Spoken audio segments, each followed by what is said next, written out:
I'm Chanel, and I'm very excited to be making these books with you today. This sketchbook is a lay-flat softcover that is protected by a hardcover case and elastic closure.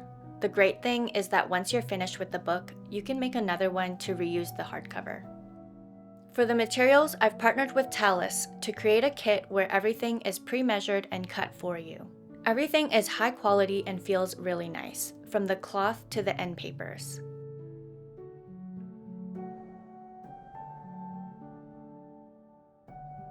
My favorite material is the 100% cotton Carta Pura paper that will be used for the pages.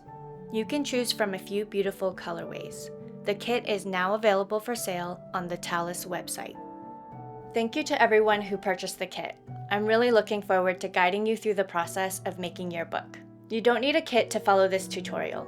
I'm also going to show you how to make a sketchbook from scratch, customized to your liking. Let's get started. The very first thing you need to do is cut, fold, and press your signatures. I have sheets of Strathmore 400 drawing paper here, and I'm checking the paper grain. There's less resistance running the long way, so this paper is long grain. It's important to fold your signatures along the grain to make sure your book opens easily and lays as flat as possible. I'm cutting 8 sheets down into 4 sections each. You can use whatever paper you want. See the description for suggestions on number of sheets per signature.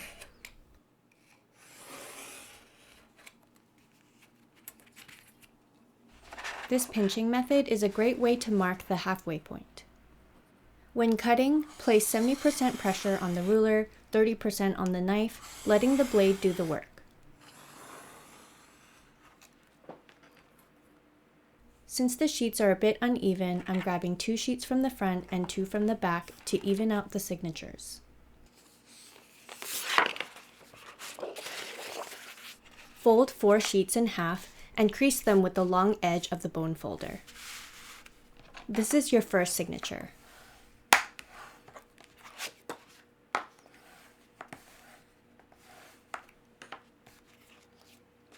Fold 4 sheets at a time until you have a total of 8 signatures.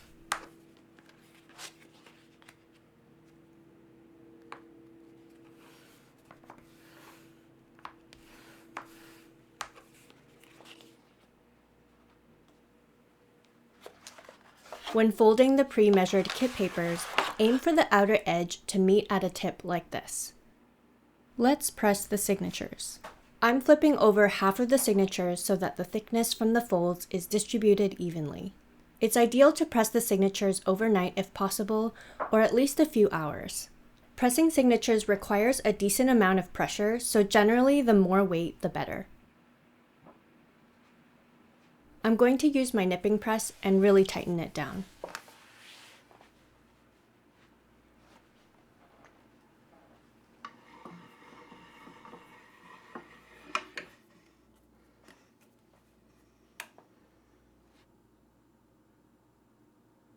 While your signatures are pressing, gather the rest of the tools and materials. You'll need a cutting mat, cutting and measuring rulers. I typically switch between this 18-inch one for long cuts, this 12-inch one with clear hash marks for measuring, and a small metric one for small cuts. You only need one medium to long one, a lead pencil or a sharpened pencil, and eraser. For cutting, I used an 18mm Olfa knife earlier. You'll also need a 9mm knife or X-Acto knife and scissors. In addition to a bone folder, a Teflon folder will be helpful for rubbing down glued materials without burnishing them. It's fine if you only have one. PVA glue. I suggest using glue that is specifically made for bookbinding so that your book will last longer. I'm using Jade 403 mixed with methyl cellulose. I mix 1 part methyl cellulose to 2 parts PVA glue. PVA can dry too quickly depending on the climate, so bookbinders mix in some methyl cellulose to extend drying time. Sewing needle. I'm using a 2-inch curved needle. A straight needle works too. An awl. Small and large glue brushes. Spacers that are 1 inch, 3/4 inch, and 5/16 inch. The kit includes a card that you can cut to make the hinge gap spacer. A small metal 45-90 degree triangle, a micro spatula, a 3/8 inch chisel and hammer, press boards and weights. I have acrylic boards and plywood. For weights, bricks wrapped in craft paper or hand weights. What you use is up to you. Put the tools in a cup for easy access. A small, wonderful thing that I learned from fellow bookbinders. Materials. In addition to the sketch paper, you'll need lightweight cardstock for the covers and back pocket. I'm using a large sheet of Canson Mi-Tint paper, which is 160 GSM. The TALAS kit uses a textured Japanese paper called Tsumugi. A strip of cardstock for the punching guide, scrap waste paper and scrap card for the gluing steps, linen thread, 25 3 gauge is ideal. Waxing the thread is optional. Artist or painter's tape, 80 point or 2mm bookboard with the paper grain mark. Commercial or homemade bookcloth. Make sure you're using a quality cloth to create a sturdy case, which will be important for longevity.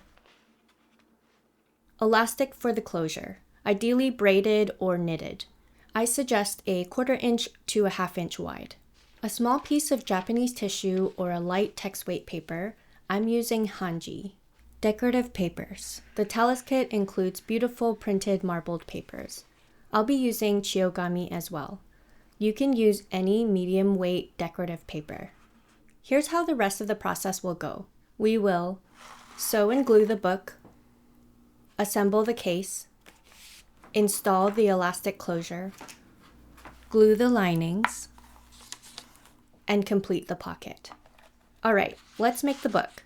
After pressing my signatures overnight, I'm going to fold the soft covers. Fold the long sheets of colored paper in half, which are the same size as the signatures.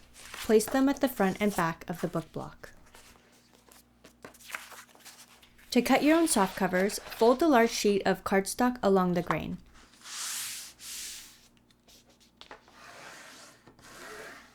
Use a signature to mark and trim 2 folios to the same size.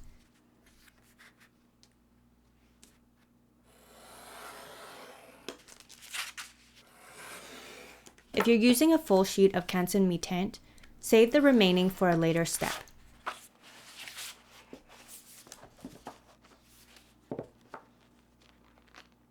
Let's make a punching guide for sewing. Fold the strip of card in half and make a vertical cut in the top half like shown. The longer section needs to be longer than the book spine. Line up a soft cover at the cut and mark the head and tail. With a ruler, mark a sewing station at the tail and one at the head, a 1/2 inch or 1.3 centimeters from the existing marks. Then create 2 marks for the French link in the middle. I'm using a centering ruler and marking a 1.5 inch or 3.8 centimeter space. Add more French links if you're making a book with a longer spine.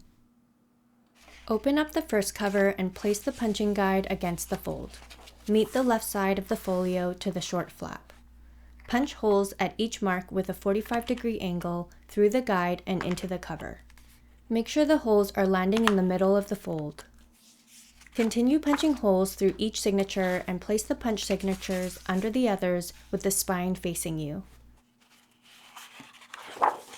Flip each signature in a consistent manner as you progress so that the holes never get misaligned.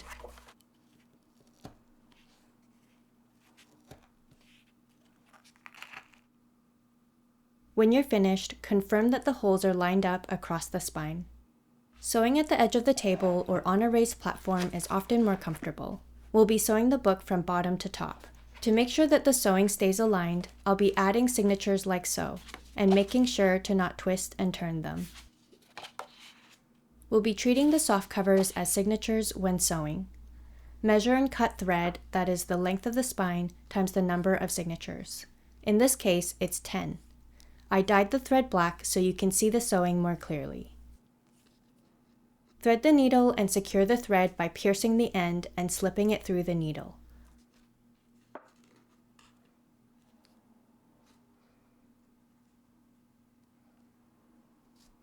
Pull the working thread until it stops.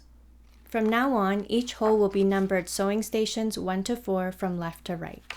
Starting with the first cover, sew through station 4 to the inside and leave a 2 to 3 inch tail. Be careful to not tear the paper. sew out through station 3,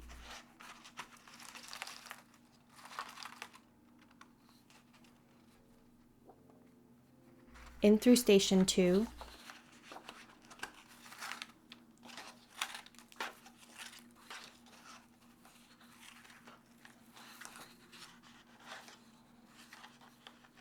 and out through station 1.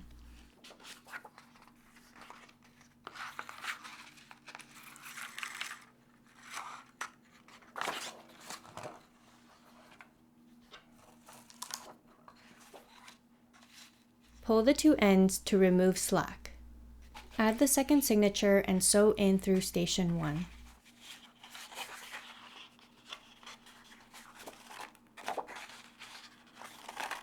Holding the signatures together with your non-dominant hand, sew out through station 2.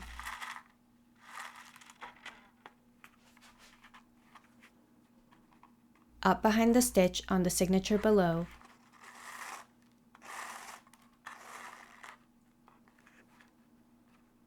and in through station 3.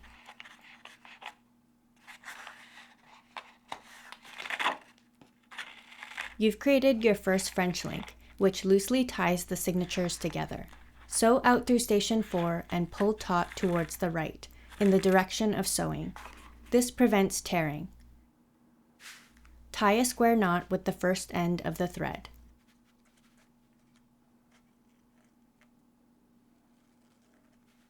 Add the third signature and sew in through station 4.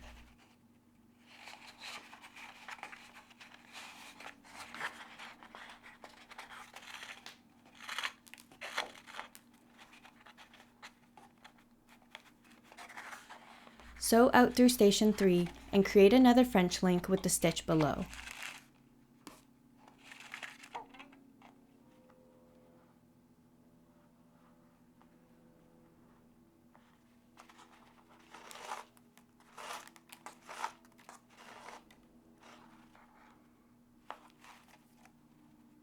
Sew in through station 2 and out through station 1. Pull taut in the direction of sewing. Make a kettle stitch by sewing between the first and second signature and pull until you create a small loop. Then sew up the loop and pull taut. Kettle stitches help lock the signatures together. Make sure they're not too tight. From now on, create a kettle stitch with the immediate stitch below every time you finish sewing on a signature. Continue in this pattern until the whole book is sewn.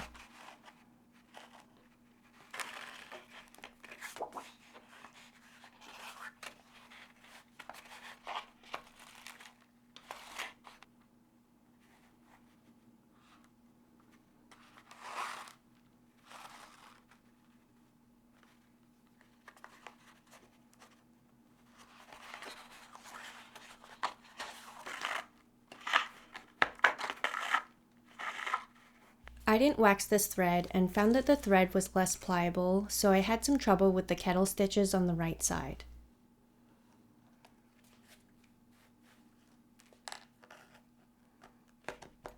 You should be seeing a zigzag pattern with the French links by now.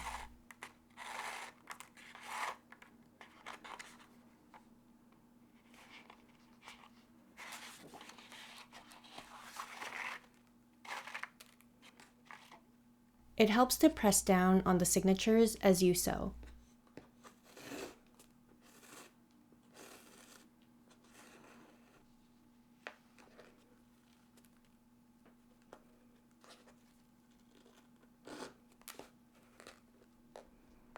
Once you've made your final kettle stitch, remove the needle and we can prepare to glue the spine.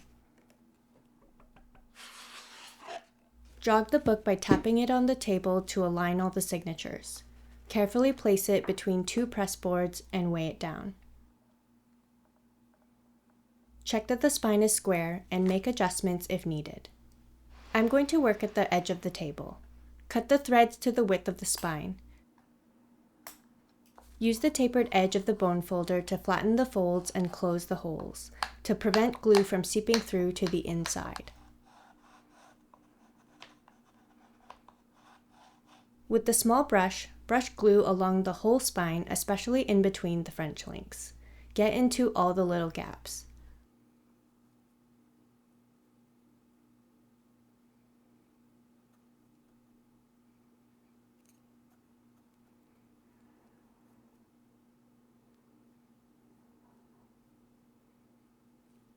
Glue the thread ends across the spine. I learned that if they're too short, they could work their way loose eventually. Let dry and apply 1 to 2 more coats. The glue binding works with the sewing to stabilize the spine. The final layer of spine support is bookcloth. To cut your own bookcloth, start by cutting a piece that is the same length as the spine. Ideally, the bookcloth grain runs parallel to the spine, but sometimes I don't follow that rule depending on the cloth and project. Make a square cut on one long edge. Then wrap the cloth around the spine and mark your preferred width. You don't need to measure it, just cut where you think looks good.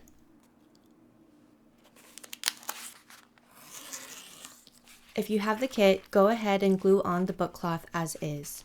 Use the pinching method to mark the midpoints at the top and bottom of the cloth. Brush glue onto the cloth as well as a light coat on the spine. Place the spine down one side at a time.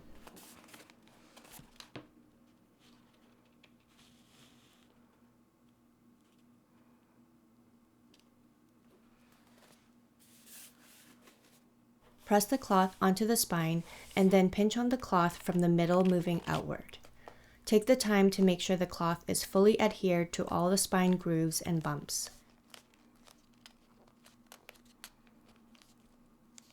If the glue is drying quickly, you can reapply.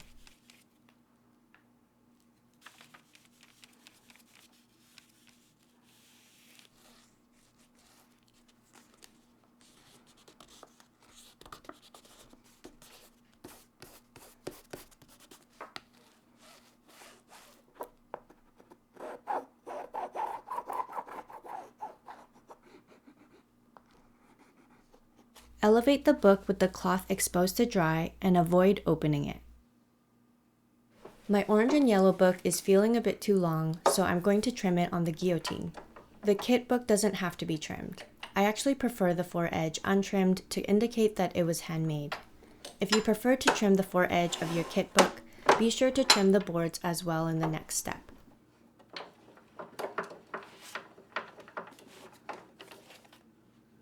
Trimming the fore-edges is more of a stylistic or personal choice than a functional one. Cut 2 pieces of board that are the same width as the book. The paper grain should run parallel to the spine. The height should be the length of the spine plus 1/4 inch or 6 millimeters. The extra spacing will be the cover overhang. For the spine board, measure the width of the spine plus the thickness of one board. Both boards would be too wide. The length is the same as the covers. If you're cutting your own boards, let's test fit them using artist or painter's tape. Kit people, you can skip this step or join along for practice. Place 2 pieces of tape across the spine board and assemble the case using the 5/16 inch or 8 millimeter hinge gap spacer.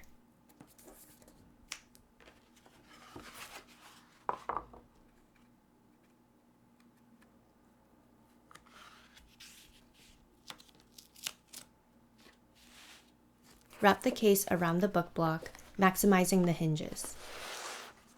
Take a look at the head, tail, and fore-edge overhang. The fore-edge should be a bit longer, so mark where the book block ends.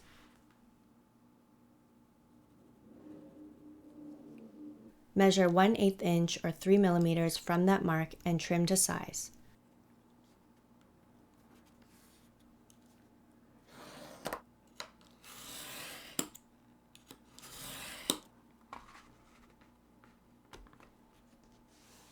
Use the first board as a guide to trim the second.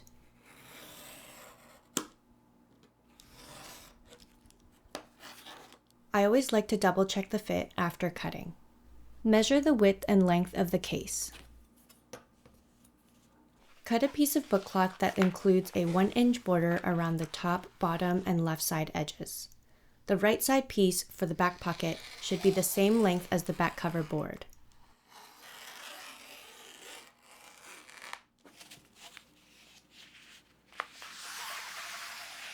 Let's assemble the case. Place the 3/4 inch 2 cm spacer on the left side. Glue the boards onto the cloth, making sure they align at the top and bottom edges.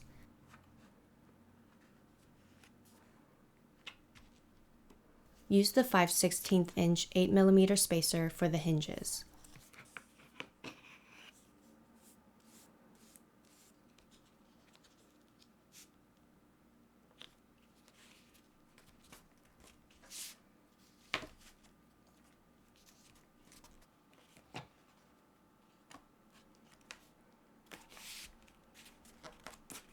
Flip the covers over and smooth out the cloth with the Teflon folder.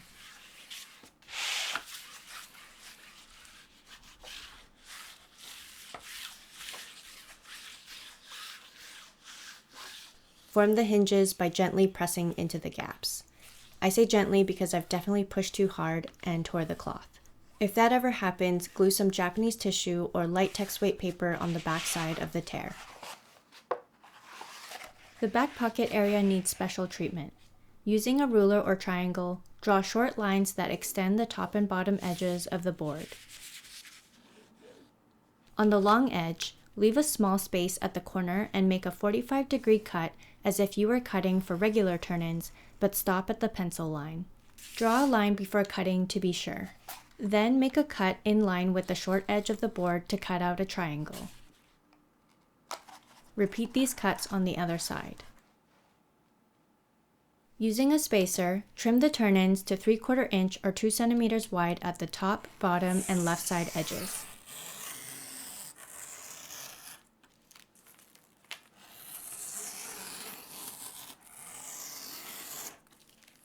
Cut the corner at a 45-degree angle. Make sure there's a small space at the corner slightly wider than the thickness of the board. This is important for creating neat corners. You can also do this with scissors. Glue on the top and bottom edges first. Brush a thin layer of glue and wrap the cloth tab around the boards. Smooth out with a folder.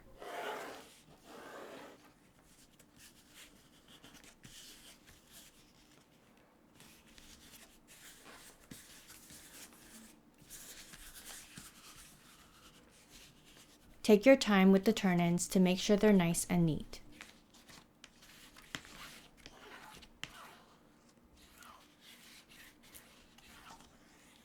Flatten the cloth at all 4 corners, then turn in or glue on the left side edge.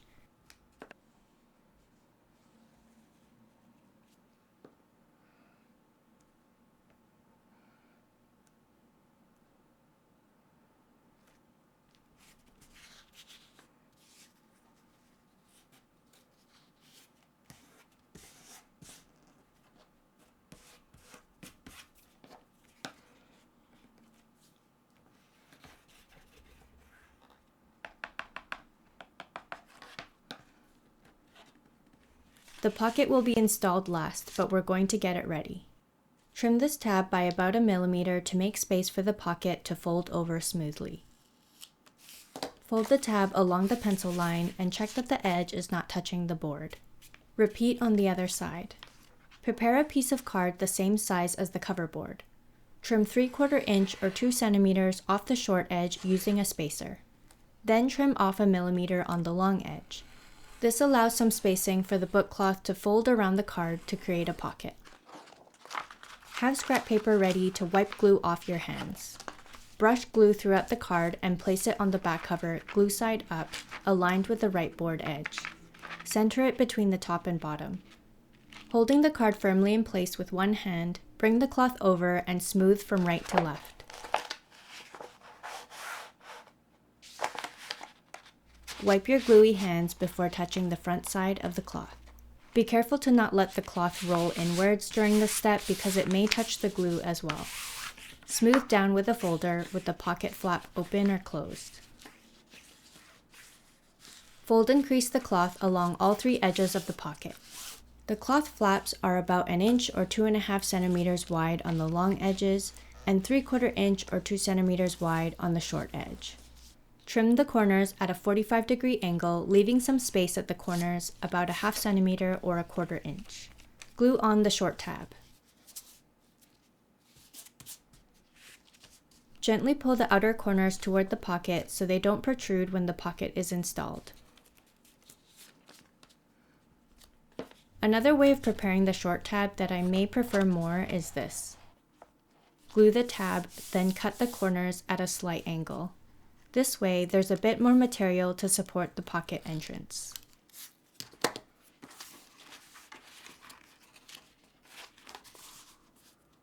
Let's install the elastic closure. Using the 1 inch or 2.5 centimeter spacer, mark a line along the short edge. Then mark an inch from the top and bottom. These 2 points are where the elastic will be fed through the cover. Set up your hammering station somewhere sturdy and safe.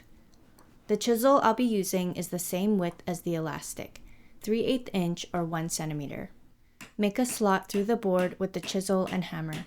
If you don't have a chisel, use your 9mm or X-Acto knife to cut a slot. It takes a bit longer, but it's doable.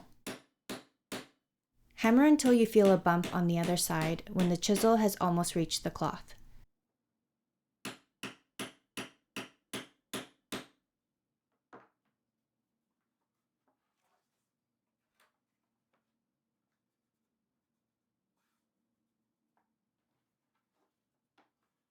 Go the rest of the way with a knife until you create a slot through the cloth.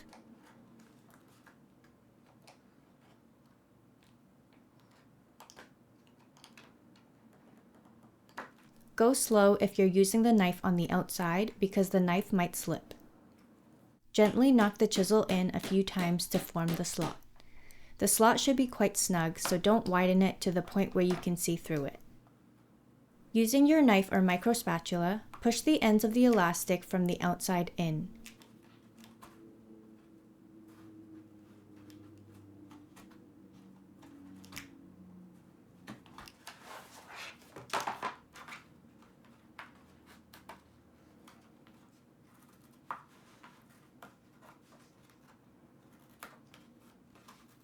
Adjust the tension of the elastic by placing the book block in the case for test fitting.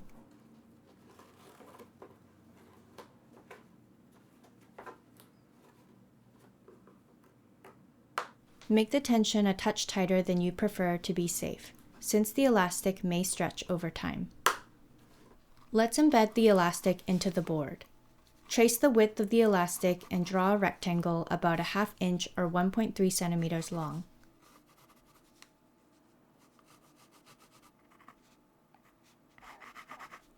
Carve out the rectangle and peel away layers of the board until the elastic sits flush.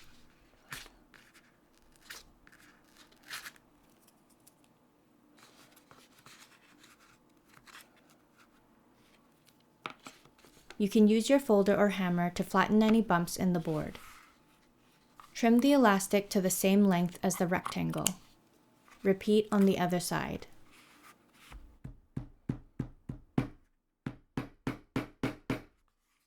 Glue the elastic into the recessed area.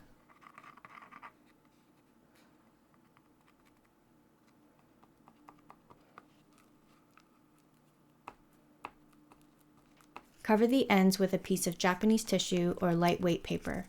The fibers of Japanese tissue are very strong, making it perfect for securing the elastic.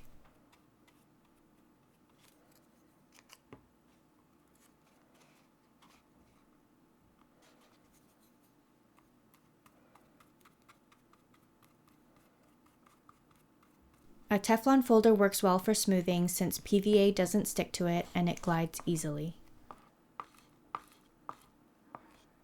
To press it while drying, place an acetate sheet on top and weigh it down. Once dry, the PVA will peel easily from the acetate.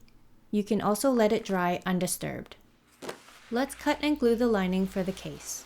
Measure a piece of decorative paper at least 1 inch longer than the spread of the open covers. The height should match the spine of the book block or be 1/4 inch or 6 millimeters shorter than the cover boards. I find it easier to glue on the paper in 3 separate pieces. If you prefer, you can try gluing the whole sheet onto the boards. When cutting the spine piece, make it wide enough to extend at least a 1/2 inch or 1.3 centimeters past the hinges on both sides. The paper grain should run parallel to the spine.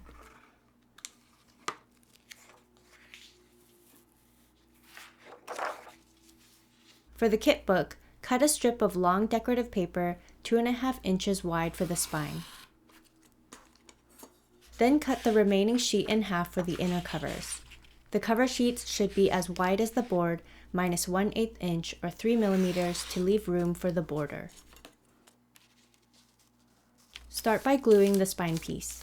Make sure it's centered on the spine board, aligned evenly between the top and bottom edges. Gently form the hinges with the tip of the folder.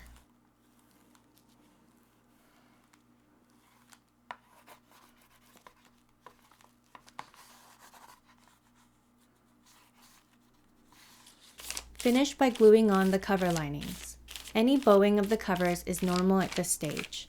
The linings will help straighten the boards, as the paper expands when glued and contracts as it dries. Line up the paper with the spine piece and check that the outer border is even and square. Gently smooth with your palms and a folder. Since the right side edge will be covered by the pocket, the decorative paper doesn't have to go all the way to the board edge. Just make sure the elastic ends are covered.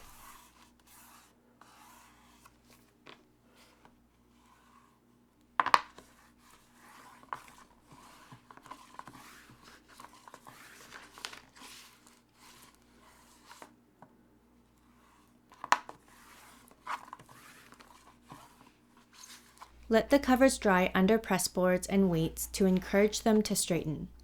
Leave for about a half hour or more.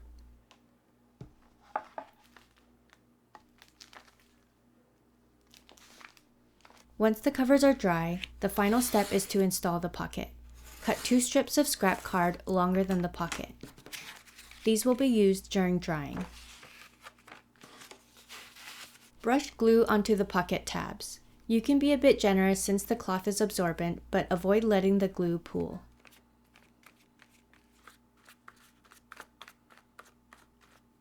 Fold the pocket over and press the tabs onto the cover. Make sure the tabs haven't curled and the right side edge is folded tightly without gaps.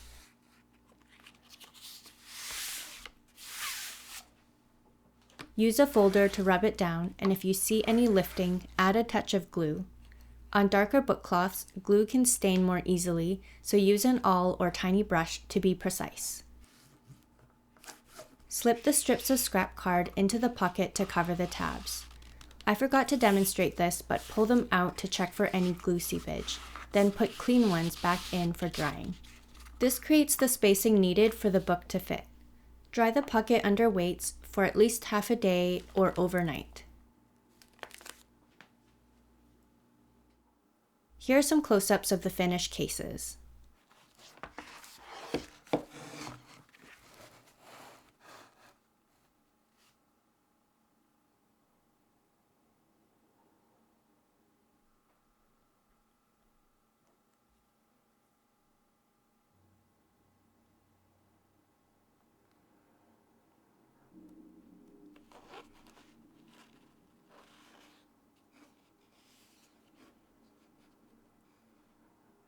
Once everything is dry, slip the back cover of the book block into the pocket. Your sketchbook is now complete. I recommend noting the materials and measurements of the book block on the last page so you can make another one when it's time for a refill.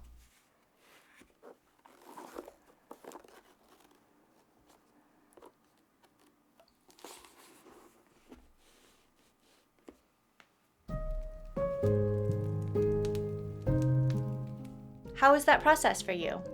I hope you enjoy this design and the materials included in the kit. I'm really interested in hearing your thoughts and feedback as you make the book and use it for your art practice. Working with TALAS has been a dream collaboration. Thank you, TALAS, for creating such a beautiful kit and making this tutorial possible. Navigating bookbinding materials can be overwhelming at first, like understanding paper grain or cutting boards accurately, so I'm happy to be able to offer a kit that helps you get started. The folks at TALAS are amazing. I've purchased a good chunk of my tools and materials from them over the years. I highly recommend joining their newsletter for bookbinding and conservation updates. I just love when you all show me the books that you've made, so please keep sending me photos and tagging Bittermelon Bindery on Instagram. Great work, and thank you for following along. Happy bookbinding!